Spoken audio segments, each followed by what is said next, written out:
Hello नमस्कार जय हिंद वंदे मातरम। दोस्तों, अध्ययन गंगा के यूट्यूब मंच पर आप सभी का स्वागत और हार्दिक अभिनंदन। शिक्षक भर्ती में पूर्ण सफलता के लिए अध्ययन गंगा यूट्यूब चैनल को सब्सक्राइब करें, बेल आइकन को प्रेस करें जिससे कि लेटेस्ट वीडियो के नोटिफिकेशन मिलते रहें।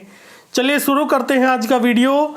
97,000 नई शिक्षक भर्ती। देखिएगा, एक बड़ी शिक्षक भर्ती का बिगुल बज चुका है और बहुत जल्द ये भर्ती आपको देखने को मिलेगी। पूरी जानकारी इस वीडियो के माध्यम से आपको दी जाएगी। और पिछले 20 वर्षों में यदि देखा जाए तो सबसे बड़ी शिक्षक भर्ती होने वाली है उत्तर प्रदेश के अंदर। 97,000 देखिएगा, एक बड़ी शिक्षक भर्ती होगी। इससे पहले दो बड़ी शिक्षक भर्तियां और हुई है। 68,500 और 69,000 शिक्षक भर्ती अभी आपने देखी, और अब एक बड़ी शिक्षक भर्ती की तैयारी और 97,000 वैकेंसीज आने वाली है। एक बड़ी शिक्षक भर्ती ये होगी। तो बड़ी एक खुशखबरी की न्यूज़ है। और चाहे वो बीएड के अभ्यर्थी हो, चाहे बीटीसी के अभ्यर्थी हो, चाहे डीएलएड के अभ्यर्थी हो या शिक्षा मित्र हो, सभी को इस भर्ती में मौका दिया जाएगा। तो देखिएगा, सभी कैंडिडेट्स को इसमें मौका दिया जाएगा, चाहे वो बीएड के अभ्यर्थी हैं, बीटीसी या डीएलएड या शिक्षा मित्र हैं, सभी को इस भर्ती में मौका दिया जाएगा। और एनआईओएस डीएलएड भी इस भर्ती में शामिल हो सकते हैं, क्योंकि अभी हाल ही में आपने देखा कि बिहार में एक शिक्षक भर्ती संपन्न हुई है 94,000, और उस शिक्षक भर्ती में कोर्ट ने ये निर्णय दिया है कि एनआईओएस डीएलएड को भी शामिल किया जाए। तो बिहार में एनआईओएस डीएलएड को शामिल कर लिया गया है और एनसीटीई की तरफ से भी ये वैलिड कर दिया गया है, और एनआईओएस डीएलएड को शामिल कर लिया गया है बिहार में। तो उसी के आधार पे उत्तर प्रदेश में भी एनआईओएस डीएलएड को शामिल किया जा सकता है। तो ये एक बड़ी खबर है। एनआईओएस डीएलएड को भी इस शिक्षक भर्ती में शामिल किया जा सकता है, ये पूरी संभावना है। तो सभी आप तैयारी में लग जाइएगा। और शिक्षक भर्ती में सुपर टेट में प्राथमिक स्तर की जो भर्ती होगी उसमें क्या क्या बदलाव होंगे, ये जानकारी आपको इस वीडियो के माध्यम से दी जाएगी। और सुपर टेट का संपूर्ण सिलेबस टॉपिक टू टॉपिक इस वीडियो में बताया जाएगा। आपको टॉपिक वाइज बताया जाएगा कि हर विषय में क्या क्या टॉपिक रहेंगे। तो पूरी जानकारी इस वीडियो के माध्यम से आपको दी जाएगी। प्राथमिक शिक्षक भर्ती में शामिल होने के लिए जो योग्यता होनी चाहिए, आपको बीएड, बीटीसी, डीएलएड, इसके साथ साथ प्राथमिक स्तर का यूपी टेट या फिर प्राथमिक स्तर का सीटेट आपने क्लियर किया हो। तो ये योग्यता आपके पास होनी चाहिए। जो शिक्षा से आपने जो डिग्री ली है, चाहे वो बीएड है, बीटीसी है या डीएलएड है, इसके साथ साथ यूपी टीईटी की परीक्षा आपने प्राथमिक स्तर की क्लियर की हो या फिर सीटेट आपने प्राथमिक स्तर का क्लियर किया हो, ये योग्यता होनी चाहिए सुपर टेट के लिए, तभी आप आवेदन कर पाएंगे। और इस शिक्षक भर्ती से पहले दो मौके आपको दिए जाएंगे। एक यूपी टेट का आयोजन होगा और यूपी टेट का आवेदन बहुत जल्द स्टार्ट हो जाएंगे और 25 दिसंबर तक इसका नोटिफिकेशन आ जाएगा। उसके बाद में आवेदन की प्रक्रिया स्टार्ट होगी और फरवरी के महीने में आपका यूपी टीईटी का एग्जाम संपन्न होगा। इसके बाद में सुपर टेट के लिए नोटिफिकेशन जारी होगा और उसमें ये योग्यता मांगी जाएगी जब सुपर टेट के लिए आप आवेदन कर पाएंगे। तो ये योग्यता होनी चाहिए सुपर टेट के लिए, प्राथमिक स्तर की शिक्षक भर्ती के लिए। और इसके अलावा जो सुपर टेट का जो सिलेबस रहेगा, सिलेबस आपको डिटेल से इसी वीडियो में बताया जाएगा। तो देखिएगा, सिलेबस में आपके कौन कौन से सब्जेक्ट रहेंगे और उसमें क्या क्या टॉपिक आपके आएंगे। तो देखिएगा, 40 नंबर का आपका लैंग्वेज होगा और लैंग्वेज में तीनों लैंग्वेज आपकी कंपलसरी होगी, जिसमें हिंदी, इंग्लिश और संस्कृत तीनों लैंग्वेज आपकी होगी। हिंदी 20 अंकों की होगी, संस्कृत जो होगी वो 10 अंकों की होगी और इंग्लिश भी आपकी 10 अंकों की होगी। तो कुल मिलाकर जो लैंग्वेज है वो 40 अंकों की रहेगी, जिसमें व्याकरण एवं अपठित गद्यांश और पद्यांश पूछे जाएंगे। ग्रामर और कॉम्प्रिहेंशन के पार्ट आपके रहेंगे। तो ये रहेगा आपकी लैंग्वेज के अंदर। इसके अलावा जो आपका साइंस का जो पार्ट रहेगा, साइंस 10 अंकों का पूछा जाएगा सुपर टेट में, और 10 अंकों में जो आपके टॉपिक रहेंगे दैनिक जीवन में विज्ञान, गति, बल, ऊर्जा, दूरी, प्रकाश, ध्वनि, जीवों की दुनिया, मानव शरीर, स्वास्थ्य, स्वच्छता एवं पोषण, पर्यावरण एवं प्राकृतिक संसाधन, पदार्थ एवं पदार्थ की अवस्थाएं, अम्ल, अक्षार एवं लवण, धातु अधातु, ये टॉपिक्स आपके रहने वाले हैं साइंस के अंदर। तो देखिएगा 10 अंकों का साइंस होगा और 40 अंकों की आपकी लैंग्वेज होगी। आगे चलते हैं। जो आपका मैथमेटिक्स रहेगा वो 20 अंकों का होगा, और मैथ्स में तो जो टॉपिक आपके पूछे जाएंगे वो टॉपिक रहेंगे अंकीय क्षमता, गणितीय संक्रियाएं, दशमलव, स्थानीय मान, भिन्न, ब्याज, लाभ हानि, प्रतिशत, विभाज्य, गुणनखंड, एकीक नियम, बीजगणित, क्षेत्रफल, औसत, आयतन, अनुपात, सौर समीकरणाएं, सामान्य ज्यामिति, सामान्य सांख्यिकी। तो ये सारे टॉपिक रहने वाले हैं आपके मैथमेटिक्स के अंदर। तो मैथ्स का जो पार्ट रहेगा वो आपका 20 अंकों का होगा। आगे चलते हैं। इसके बाद में पर्यावरण एवं सामाजिक अध्ययन।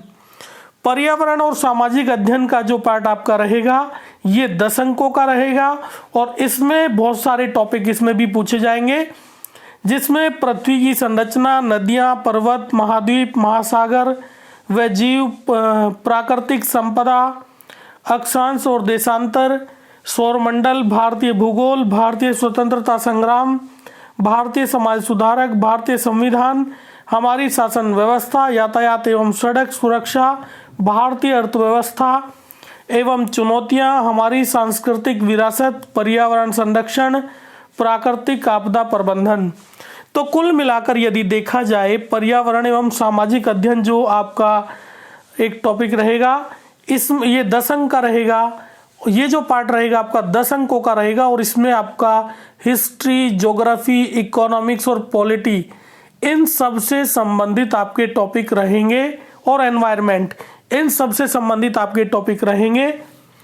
इसके बाद आगे चलते हैं।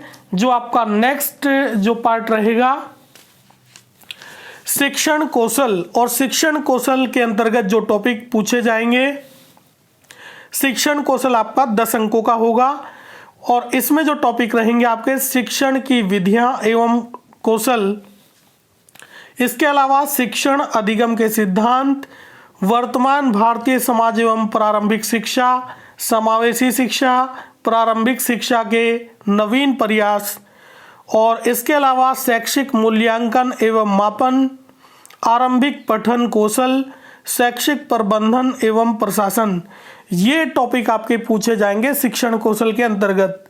इसके अलावा बाल मनोविज्ञान, और बाल मनोविज्ञान भी आपका 10 अंकों का होगा, और इसमें जो टॉपिक रहेंगे व्यक्तिक भिन्नता, बाल विकास को प्रभावित करने वाले कारक, सीखने की आवश्यकता की पहचान, पढ़ने के लिए वातावरण का सृजन करना, सीखने के सिद्धांत तथा शिक्षण में इनकी व्यवहारिक उपयोगिता का प्रयोग, दिव्यांग छात्रों हेतु विशेष व्यवस्था।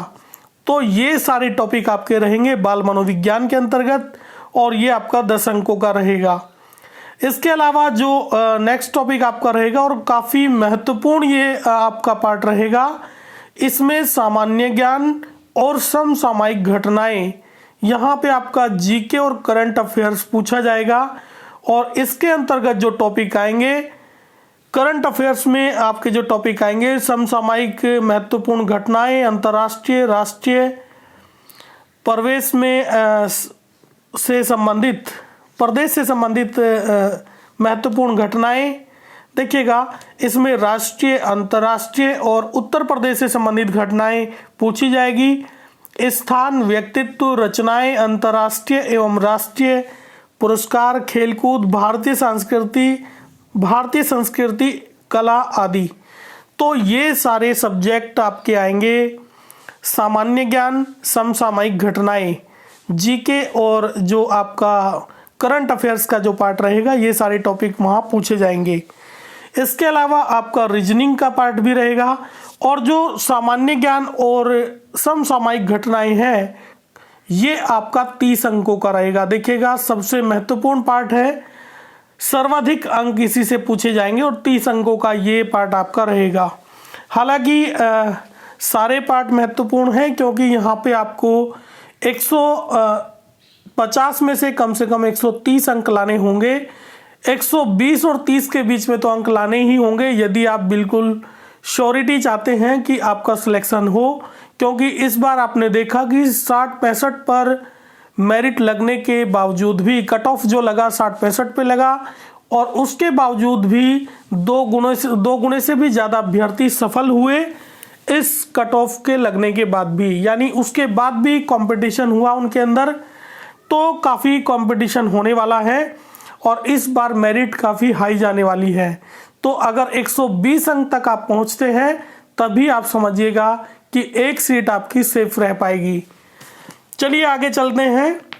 तार्किक ज्ञान, रीजनिंग आपका 5 अंकों का आएगा और रीजनिंग में आपका क्या रहेगा? तार्किक ज्ञान में analogy, binary logic, classification, clock and calendar और इसके अलावा कोडिंग, डिकोडिंग और critical reasoning, cube and dice और इसके अलावा आपका रहेगा डायरेक्शन और ग्रुपिंग और इसके अलावा letter series, number series, puzzle, symbols और इसके अलावा जो आपका रहेगा यही आपके टॉपिक रहेंगे रीजनिंग के अंदर। तो देखिएगा काफ़ी टॉपिक रीजनिंग के अंदर भी है और केवल 5 अंकों का ही आएगा। तो ये आपका आने वाला है रीजनिंग के अंदर। इसके बाद में जो नेक्स्ट पार्ट है सूचना तकनीकी, और सूचना तकनीकी में भी आपके 5 अंक पूछे जाएंगे।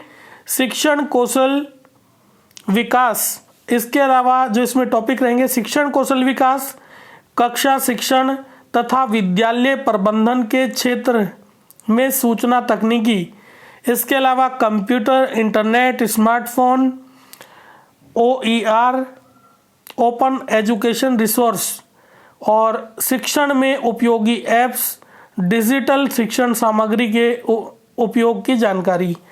तो ये सब कुछ पूछा जाएगा सूचना और तकनीकी के अंतर्गत। और आपका जो लास्ट का जो पार्ट बचा है जीवन कौशल प्रबंधन एवं अभिवृत्ति, ये आपका 10 अंकों का रहेगा और इसमें आपका जो पूछा जाएगा व्यावसायिक आचरण एवं नीति, प्रेरणा, शिक्षण की भूमिका और इसके अलावा जो रहेगा आपका संवैधानिक और मानवीय मूल्य, दंड एवं पुरस्कार व्यवस्था का प्रभावी प्रयोग। तो ये सारे टॉपिक पूछे जाएंगे जीवन कौशल प्रबंधन एवं अभिवृत्ति पाठ के अंतर्गत। तो कुल मिलाकर 150 अंकों की आपकी परीक्षा होगी और 150 अंक में क्या क्या कौन कौन से पार्ट रहेंगे, कितने अंकों के रहेंगे, ये डिटेल से आपको बताया गया। और जो आपका जो पाठ्यक्रम रहेगा वो किस पर आधारित रहेगा, वो 12वीं स्तर तक का आपका होगा। यदि भाषा, तीनों लैंग्वेज की बात करें, हिंदी, इंग्लिश और संस्कृत, इसके अलावा विज्ञान, गणित, पर्यावरण एवं सामाजिक अध्ययन, ये जो टॉपिक आपके रहेंगे ये 12वीं स्तर तक के रहेंगे। और यदि शिक्षण कौशल, बाल मनोविज्ञान, सूचना तकनीकी, जीवन कौशल प्रबंधन एवं अभिवृत्ति, इनकी बात करें तो ये DLED पाठ्यक्रम स्तर के ही रहेंगे। जो DLED का जो पाठ्यक्रम होता है उस स्तर के प्रश्न यहाँ से पूछे जाएंगे। तो ये आपका संपूर्ण सिलेबस रहेगा। 150 अंकों की आपकी परीक्षा होगी और 3 घंटे का समय होगा। ऑब्जेक्टिव टाइप ही आपकी परीक्षा होगी। तो ये पूरा सिलेबस आपको पूरी डिटेल से जानकारी दी गई। तो बस यही आज का वीडियो था। ये वीडियो आपको कैसा लगा? अगर अच्छा लगा तो लाइक ज़रूर करिएगा और अध्ययन गंगा यूट्यूब चैनल को सब्सक्राइब करें, बेल आइकन को प्रेस करें, जिससे कि लेटेस्ट वीडियो के नोटिफिकेशन मिलते रहें।